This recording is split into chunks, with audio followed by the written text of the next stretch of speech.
गुरुर्ब्रह्मा गुरुर्विष्णू गुरुर्देवो महेश्वरः गुरुः साक्षात् परब्रह्म तस्मै श्री गुरवे नमः.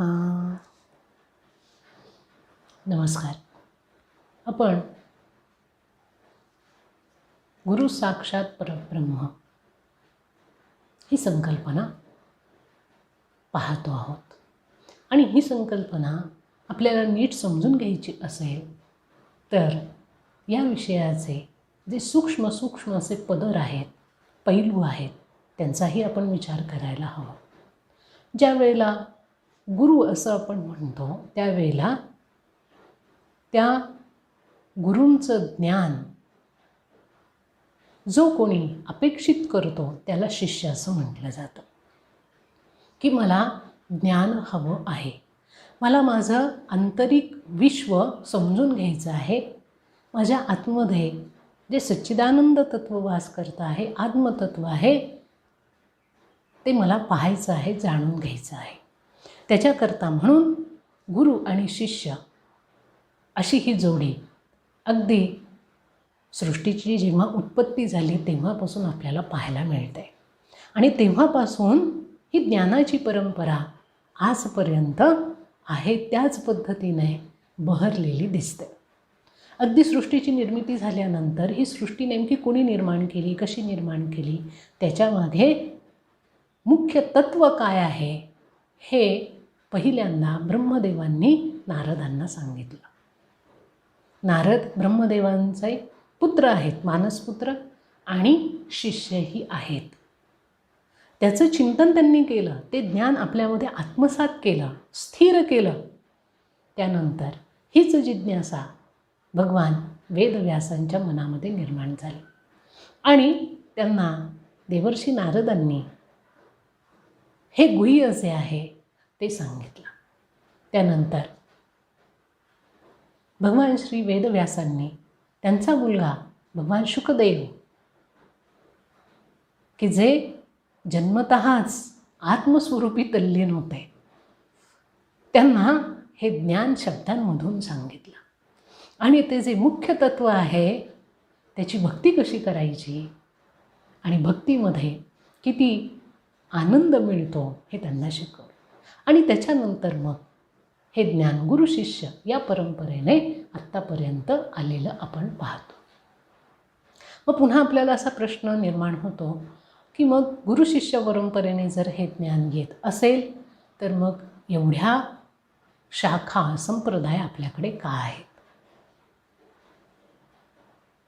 आपल्याकडे वेगवेगळे संप्रदाय जे आहेत, गाणपत्य असू द्यात, शाक्त असू द्यात, शैव असू द्यात, नाथ असू द्यात, वारकरी असू द्यात, रामसंप्रदाय रामानुजांचा असू द्यात, समर्थ संप्रदाय असू द्यात, चैतन्य संप्रदाय असू द्यात, हे केवळ महाराष्ट्रातले सांगते. संपूर्ण भारतभर कितीतरी संप्रदाय आपल्याकडे आहेत आणि या संप्रदायांचा मुख्य उद्देश किंवा अंतिम ध्येय ते काय आहे तर ते आत्मस्वरूप जाणून घेणे. पण वेगवेगळ्या प्रकारची साधना करून हे सगळे संप्रदाय तिथपर्यंत जातात. म्हणजे याचा सरळ अर्थ असा होतो की सगळ्यांचं गंतव्यस्थान हे एकच आहे, फक्त जाण्याचे मार्ग वेगवेगळे आहेत. की जसं आपण आत्ता पुण्यात आहोत आणि पुण्यातून मला दिल्लीला जायचं आहे तर दिल्लीला जाण्याचे अनेक मार्ग आहेत, अनेक साधनंही आहेत की अमुक एका साधनात बसून आणि मी दिल्लीपर्यंत जाईल. माझ्याप्रमाणेच माझ्याबरोबर असणारी मंडळीसुद्धा दिल्लीला जाऊ इच्छितात तर ते वेगवेगळ्या साधनांचा वापर करतील आणि तिथपर्यंत जातील. एकच साधन हे सगळ्यांसाठी नाही. असं का? पुन्हा प्रश्न निर्माण होतो. कारण प्रत्येकाची मानसिकता वेगळी असते. प्रत्येक व्यक्तिमत्व म्हणून वेगळं असतं ना. सगळ्यांच्या शरीराची रचना किंवा इंद्रिय जी आहेत, कर्मेंद्रिय, ज्ञानेंद्रिय, मन, बुद्धी, चित्त, अहंकार, आणि आत्मा हे जरी सगळं सारखं आहे असं आपण म्हणत असलो तरीसुद्धा एक व्यक्ती म्हणून त्याच्यामध्ये फरक असतो. आणि म्हणून काही लोकांना गुलाबाचं फुल आवडेल, तर कुणाला कमळाचं आवडेल, कुणाला जास्वंदी आवडेल, तर कुणाला लिली आवडेल. ही जी आवड निवड आपण पाहतो त्याच्यामध्ये त्या व्यक्तीचं स्वतंत्र व्यक्तिमत्व आपल्याला पाहायला मिळतं. आणि म्हणून आपल्याकडे नानाविध संप्रदाय निर्माण झाले आहेत. या संप्रदायांमधून विशिष्ट साधना घेऊन विशिष्ट पद्धतीचं आचरण करून एका विशिष्ट सद्गुरूंच्या माध्यमातून, त्या गुरुपरंपरेच्या माध्यमातून तिथपर्यंत जाता येतं. मग आत्मज्ञान ज्याला प्राप्त करून घ्यायचं आहे तो सगळ्यात महत्त्वाचा मुद्दा आहे. आणि प्राप्त करून देणारा आणि प्राप्त करून घेणारा अशा या दोन बाजू आहेत. प्राप्त करून देणारे आहेत सद्गुरू आणि प्राप्त करून घेणारा आहे शिष्य. जितके सद्गुरू महत्त्वाचे आहेत तितकेच शिष्याची भूमिका ही महत्त्वाची असते.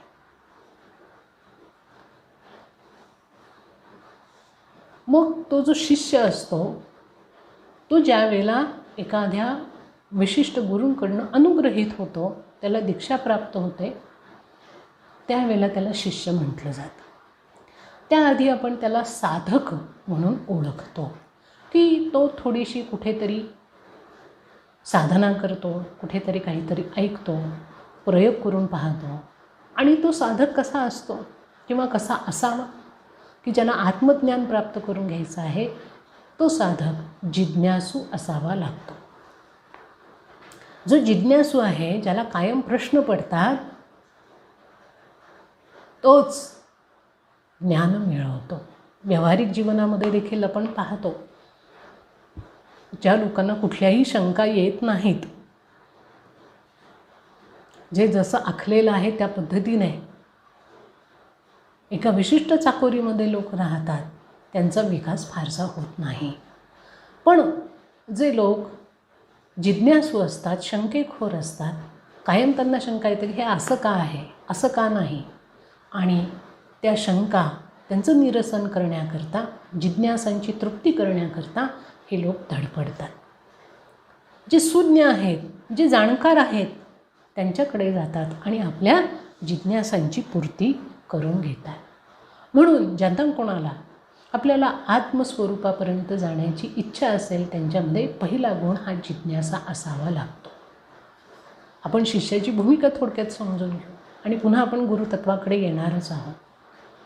त्याच्यामध्ये जिज्ञासा असावी लागते. आणि सगळ्यात महत्त्वाचा म्हणजे आपल्याला गुरु मिळावेत अशी इच्छाही असावी लागते. मानसशास्त्राचा एक अगदी साधा नियम आहे की जशी आपण इच्छा करू त्या पद्धतीने आपले मनोरथ पूर्ण होतात. असं कसं होतं, तर असं एवढ्या करता होतं की आपल्या मनाची जी शक्ती असते ती शक्ती त्या संकल्पाला लागते, जो काही संकल्प आपण मनामध्ये करतो त्याला. आणि मग ती संकल्पशक्ती जशी जशी वाढत जाईल तसं तसं आपल्या आजूबाजूला जी सृष्टी आहे त्या सृष्टीमध्ये ज्या शक्ती कार्यरत असतात त्या आपल्याला प्रतिसाद द्यायला लागतात. आणि म्हणून आपल्याकडे असं म्हटलं जातं की तुम्ही विचार करताना, तुम्ही इच्छा मनामध्ये व्यक्त करताना चांगल्या इच्छा कराव्यात.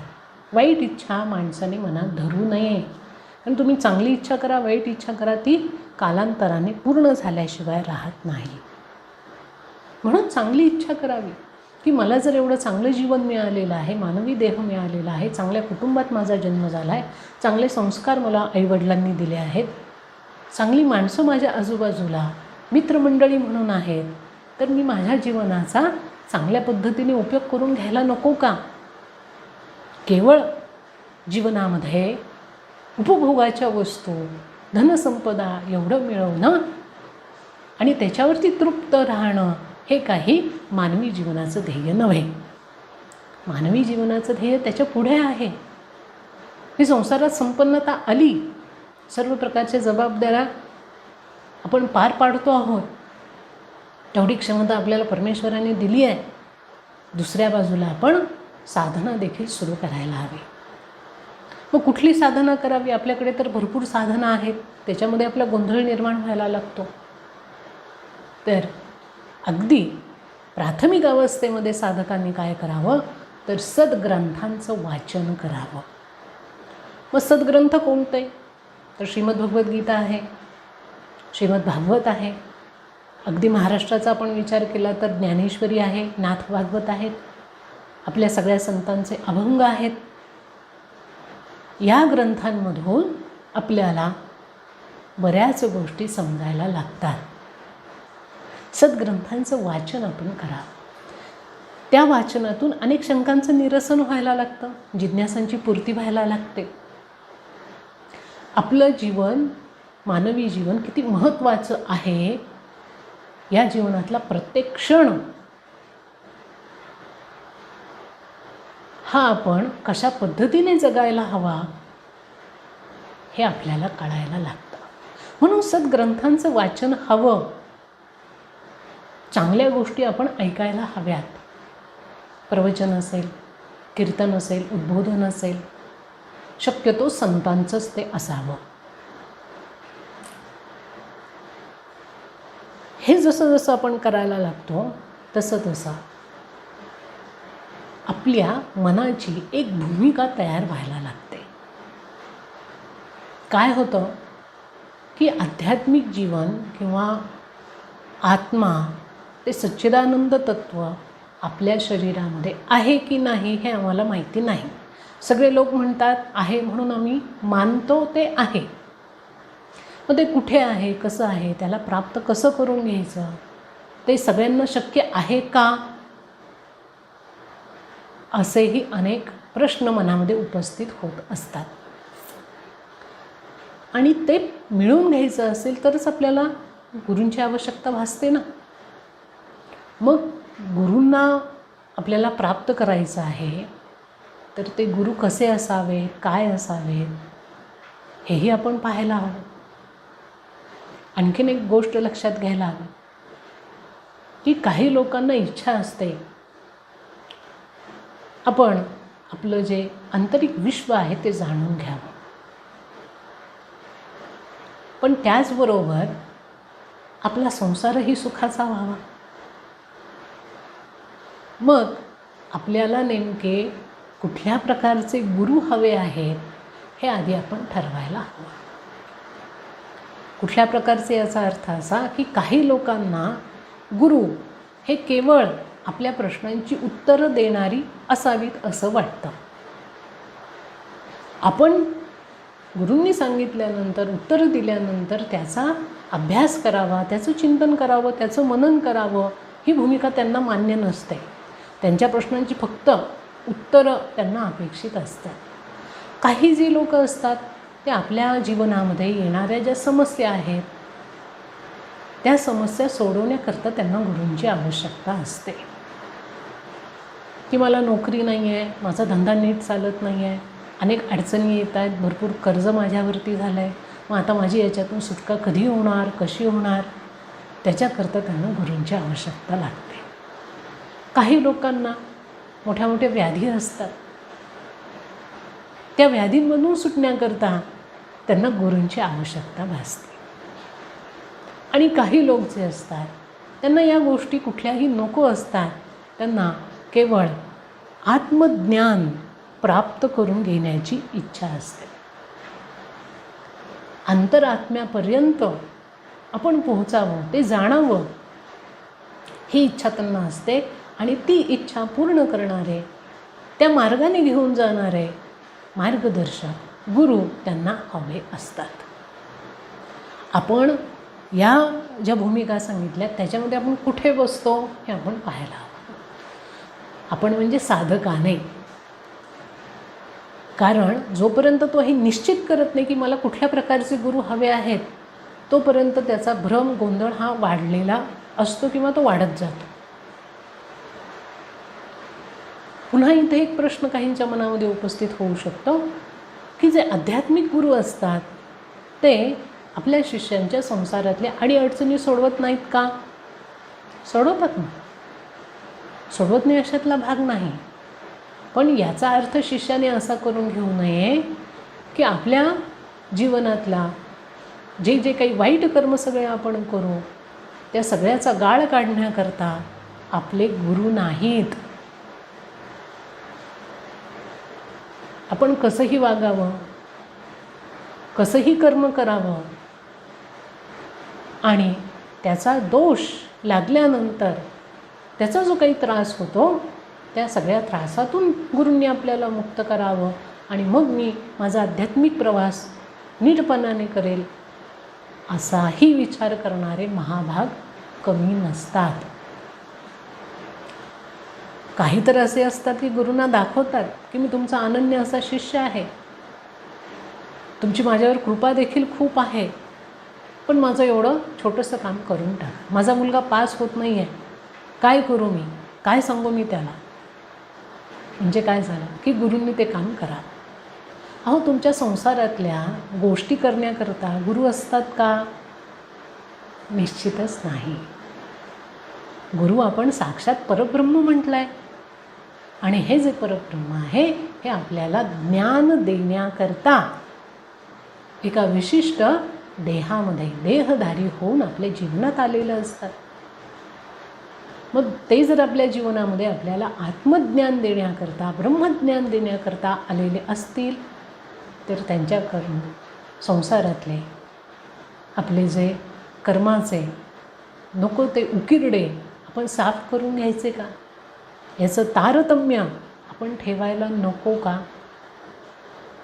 काही लोक किंवा काही लोकांची भूमिका अशी असते की आम्ही पाहिजे ते करू.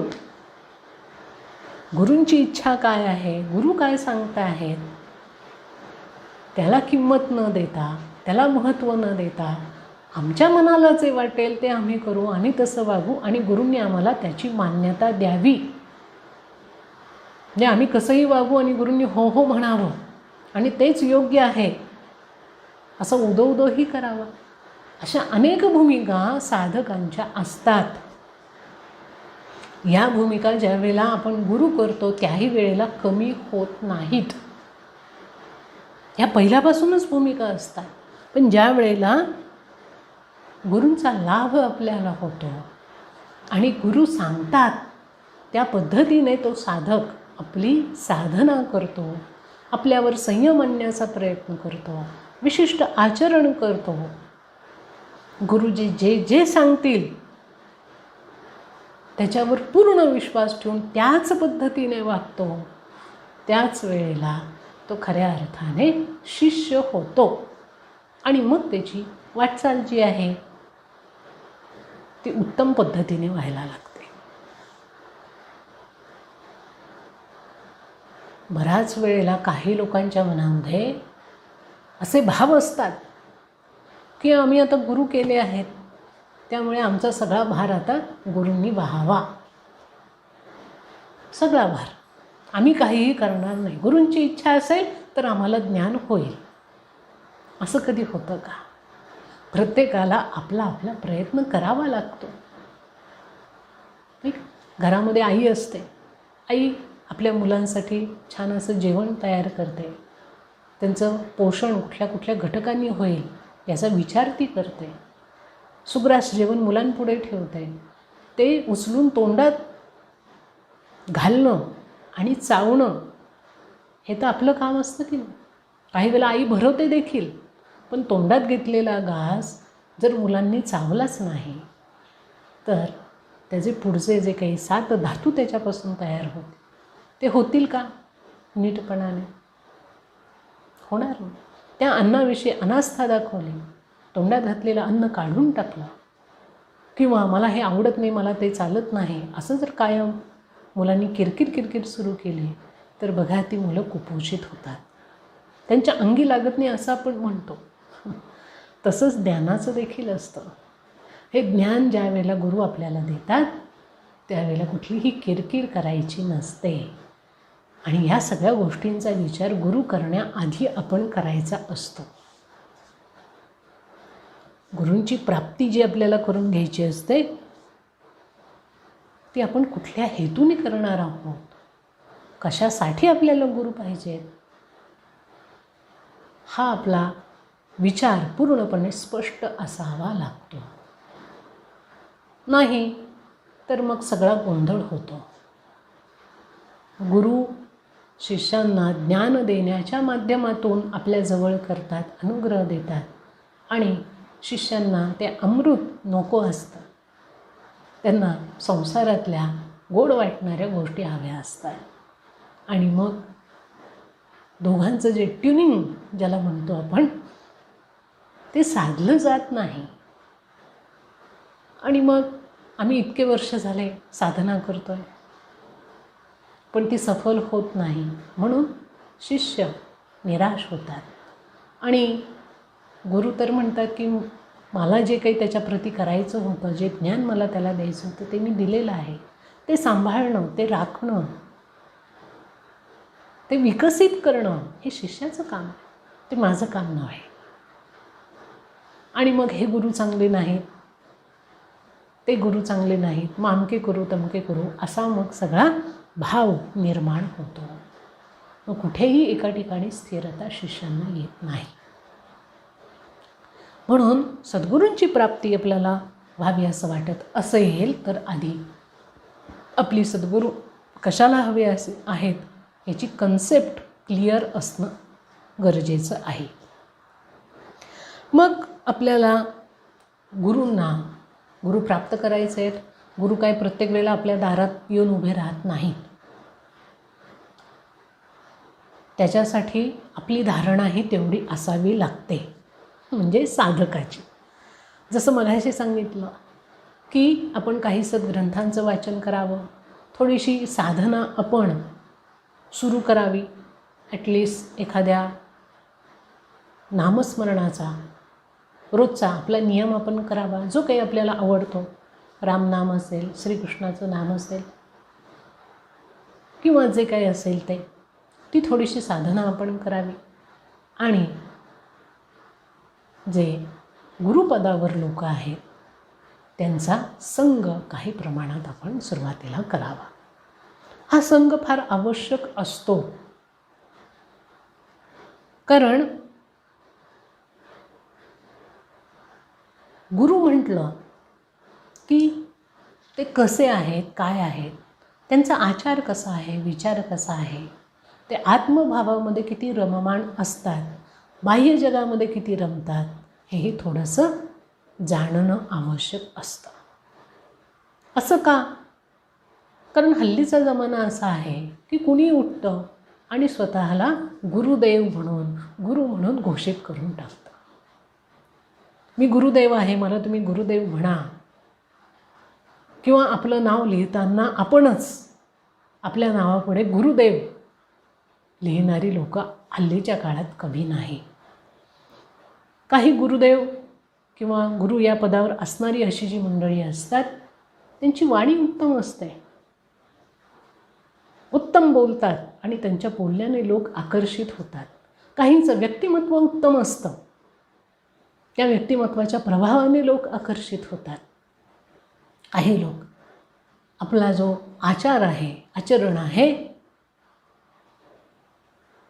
त्याला भरपूर अशी प्रसिद्धी देतात आणि लोकांना आकर्षित करतात. असे नाना प्रकार आपल्याला समाजामध्ये आजूबाजूला पाहायला मिळतात. काही लोक जे असतात ते चार पाच लोकांना आपल्या हाताशी धरतात आणि आपली जाहिरात सगळीकडे करत सुटतात. त्याच्यातून धन, संपदा, प्रतिष्ठा या गोष्टी वाढायला लागतात.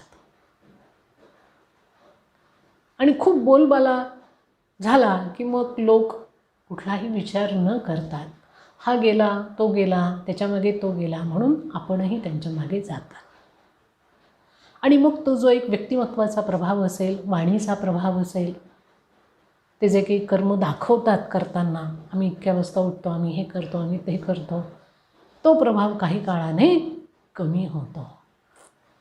आणि मग जो साधक एका आशेने त्यांच्यापर्यंत गेलेला असतो, त्याची दिशाभूल होते, मग तो निराश होतो. आणि मग अशा लोकांमुळे खरं जे आध्यात्मिक जगत आहे आणि आध्यात्मिक जगतामध्ये या गुरुपदावर विराजमान असणाऱ्या ब्रह्मस्वरूप अशा ज्या व्यक्ती आहेत त्या देखील बदनाम होतात. ते क्षेत्र जे आहे ते संशयाने त्याच्याकडे पाहिलं जातं की याच्यात काही तथ्य नाही. याच्यामधली सगळी लोकं ही समोरच्या लोकांच्या भावनांशी खेळतात, त्यांच्या भावनांचा गैरफायदा घेतात, त्यांना लुबाडतात, असा समज सगळीकडे पसरतो. म्हणून आपण काय करावं तर हे जे काही गुरु असतात यांच्या सानिध्यामध्ये काही काळ राहावं आणि सानिध्यात राहून त्यांचं सूक्ष्मपणे निरीक्षण करावं. गुरु पाहताना काय पाहावं तर त्यांचं बाह्य रंग रूप पाहू नये, तर त्यांचं आत्मिक स्वरूप आपण जाणून घेण्याचा प्रयत्न करावा. मग त्यांचं आंतरिक स्वरूप आपल्याला कसं जाणवणार? ते गुरु आहेत आणि त्यांचं आंतरिक स्वरूप जर आपण जाणलं तर मग आपल्याला गुरु करण्याची आवश्यकता काय, असाही विचार आपल्या मनात येतो. त्यांचं आंतरिक स्वरूप जर जाणायचं असेल तर आपले ग्रंथ आपल्याला उपयोगी पडतात. आपल्या सगळ्या ग्रंथांमध्ये ज्ञानेश्वरी असू द्यात, एकनाथी भागवत असू द्यात, तुकाराम महाराजांचे अभंग असू द्यात, नामदेव महाराजांचे अभंग असू द्यात, जनाबाईंचे अभंग असू द्यात, कुठलेही ग्रंथ तुम्ही काढा, कुठलाही एक ग्रंथ काढा, त्याच्यामध्ये या सगळ्या गोष्टींचा उहापोह त्यांनी उत्तम पद्धतीने केलेला आहे. सगळी लक्षणं सांगितली आहेत की गुरुपदावरती विराजमान असलेल्या व्यक्ती कशा वागतात, कशा पद्धतीने विचार करतात, त्यांचं आचरण कसं असतं, कुठल्या गोष्टींचा ते निषेध करतात, सगळ्यांकडे पाहताना कुठल्या भावनेने ते पाहतात, त्यांच्या मनामध्ये कुठल्या इच्छा असतात, आपले संकल्प पूर्ण करण्याकरता ते कशा पद्धतीने कार्यरत असतात, हे सगळं नीटपणाने सांगितलेलं आहे. आणि त्याचा अभ्यास आपण करावा. गुरु करण्याची घाई कधीही करू नये. संत कबीरांनी त्यांच्या एका दोह्यामध्ये फार सुंदर गोष्ट सांगितली. ते असं म्हणतात, एकदा एक बाई त्यांना झाडूने मारत होते आणि सगळे लोक आले तिच्यावर धावून. त्यावेळेला ते म्हणाले की तिला मारू नका. आपण म्हणे बाजारातून 2 रुपयाचं मडकं आणायचं झालं तरी ते 4 वेळेला ठोकून ठाकून पाहतो, बाहेरून पाहतो, आतून पाहतो, त्याला छिद्र नाही ना, कुठे बारीकशी भेग त्याला गेलेली नाही ना. हा अनुभव आपल्याला देखील आहे. उन्हाळ्यामध्ये आपण माठ आणतो, तो दुकानदार देईल तो माठ हातात घेऊन येतो का आपण? नाही. 4 माठांना आपण हात लावतो, हे दाखवा ते दाखवा असं करून करून शेवटी तो घेत असताना मागे पुढे, खालून वरून, आतून बाजूला, सगळ्या बाजूने आपण तो पाहतो, ठोकतो.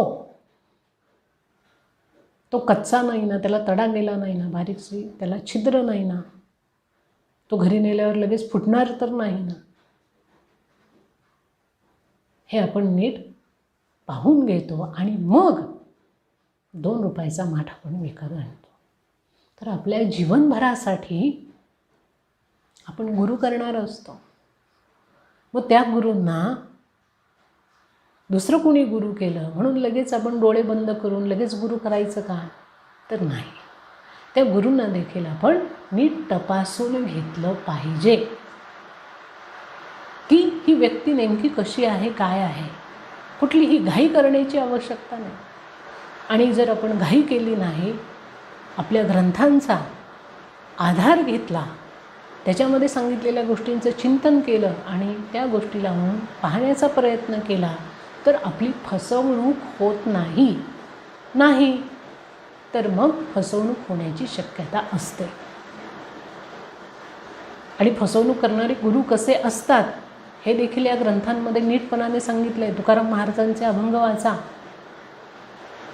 अगदी परखडपणे ते सांगत आहेत की कशा प्रकारचे गुरु असतात आणि यांच्या नादी लागू नये हेही ते सांगतात. म्हणून आपल्याला जर आपलं हित साधायचं असेल आणि गुरूंची प्राप्ती व्हावी असं वाटत असेल तर पहिल्यांदा आपली संकल्पना स्पष्ट असावी की कशासाठी गुरु हवे आहेत. आणि दुसरी गोष्ट, गुरूंना आपल्याला थोडंसं पारखून घेता आलं पाहिजे.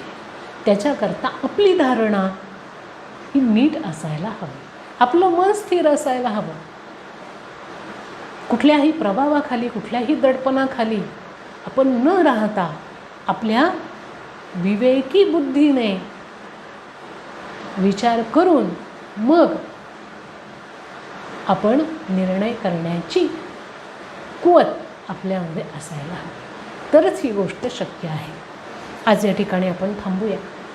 उद्या याचा पुढचा विषय आपण पाहूया.